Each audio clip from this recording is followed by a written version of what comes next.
Can't afford to retire?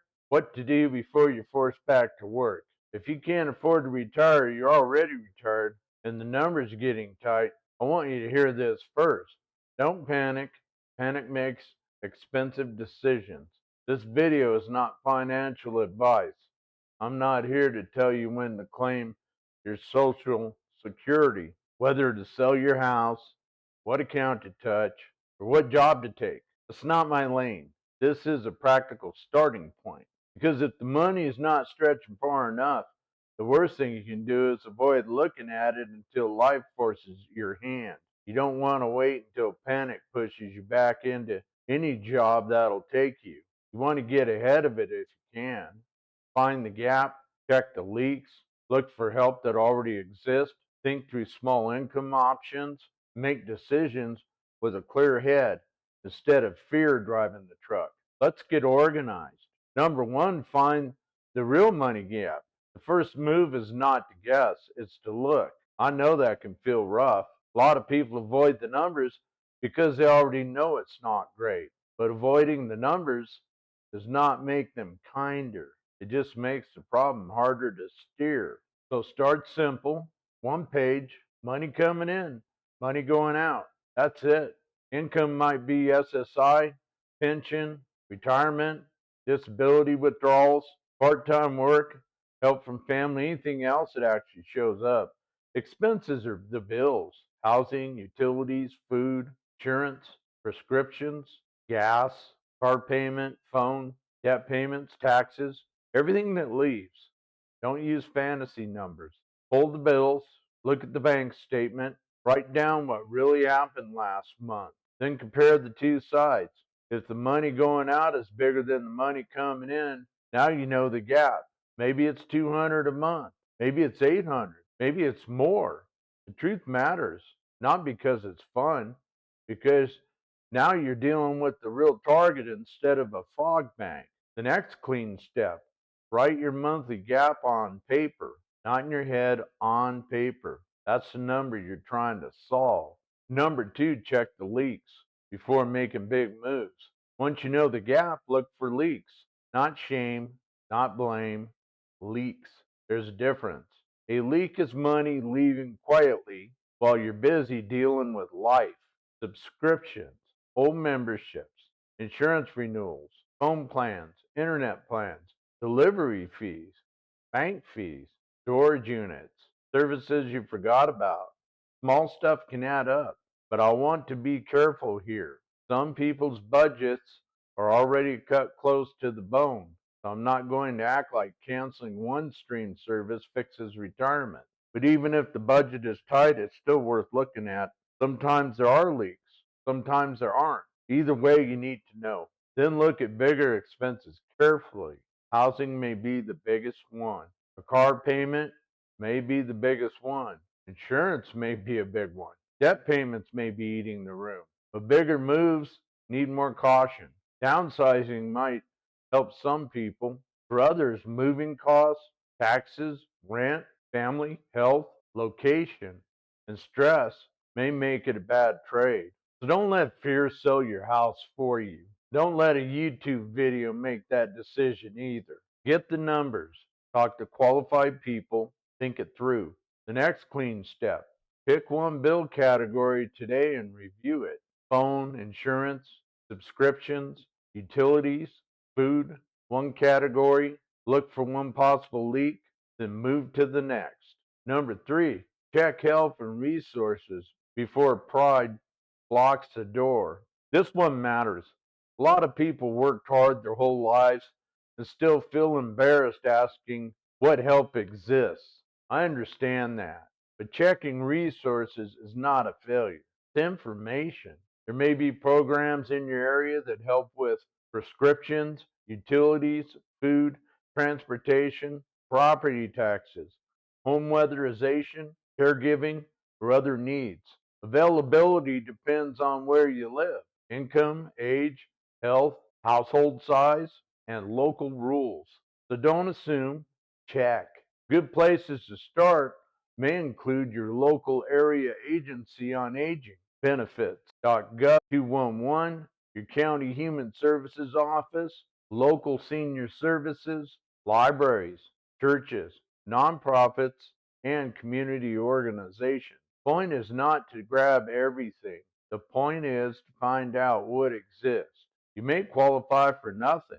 You may qualify for something, but you won't know unless you look. And if you paid taxes, worked, raised a family, served your community, helped others, or carried your share of the load, there's no shame in using a resource that exists for this kind of situation. The next clean step: make one call, visit one official website, ask a simple question: what programs might help someone in my situation? Write down what they tell you: names, phone numbers, websites, next steps. Don't try to solve it all in one day. Just open the door. Number four, be careful with social security decisions. Social security can be a big part of retirement income. So this is not something to decide in a panic. I'm not telling you when to claim. I'm not telling you to delay. I'm not telling you to start early.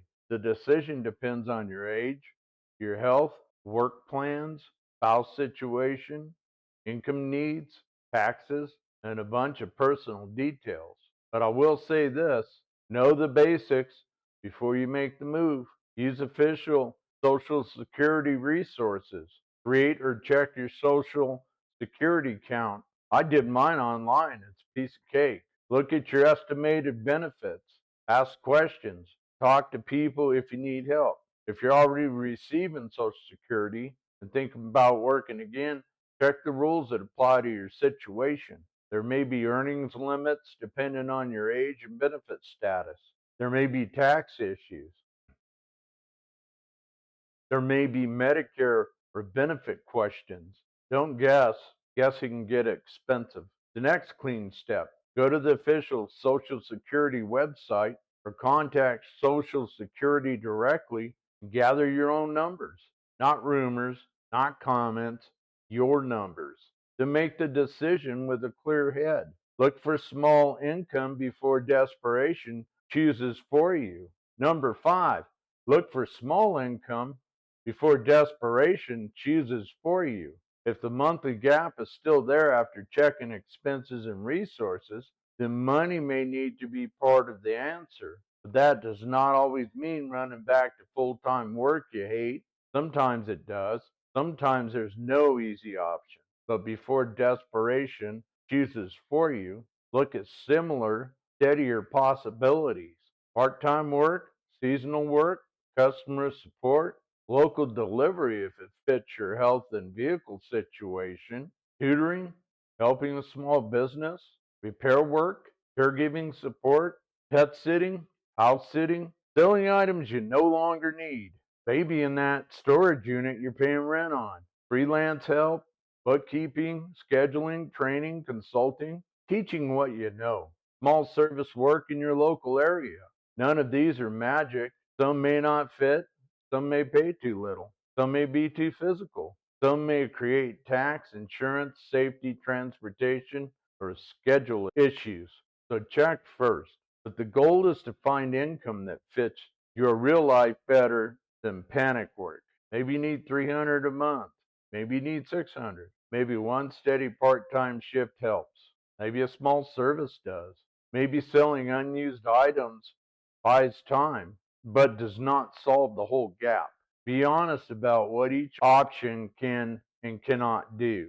The next clean step: write down 3 income options that fit your health, schedule, skills, and transportation. Then pick one to research, not start blindly, research. Number 6, don't let passive income nonsense empty your pockets.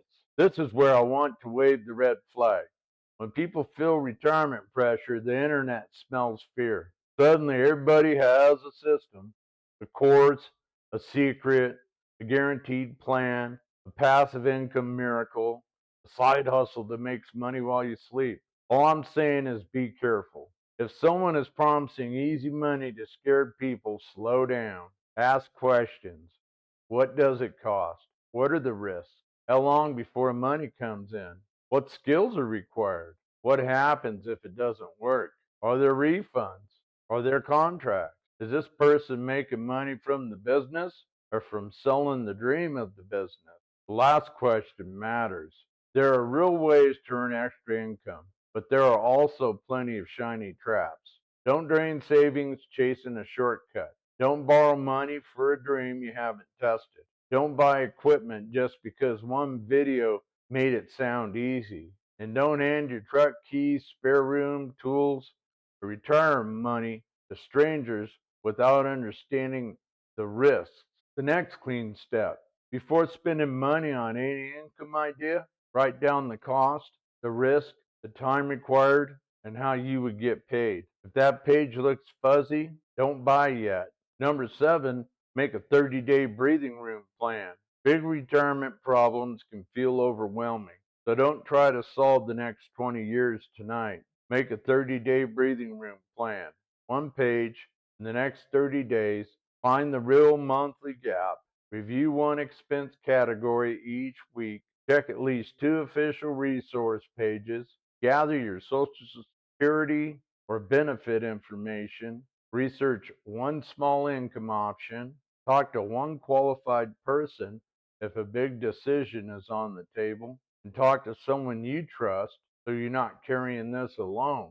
That's enough to start. The goal is not perfection. The goal is movement. The goal is movement. When fear gets loud, structure helps. A plan gives your brain rails, keeps you from doom scrolling, panic spending, or hiding from the mailbox. The next clean step: write the 30-day plan today. Then do the first item. Not all of it, the first item. That's how momentum starts. Closing: if you can't afford to retire, or retirement is starting to feel shakier than you expected, you're not alone and you're not a failure. Life changed on a lot of people. Prices changed, health changed, jobs changed, families changed, markets changed. Plans that looked solid years ago may not feel solid now. That's not a reason to freeze. It's a good reason to get clear. Find the real money gap. Check the leaks. Look for resources. Be careful with Social Security decisions. Explore small income before desperation chooses for you.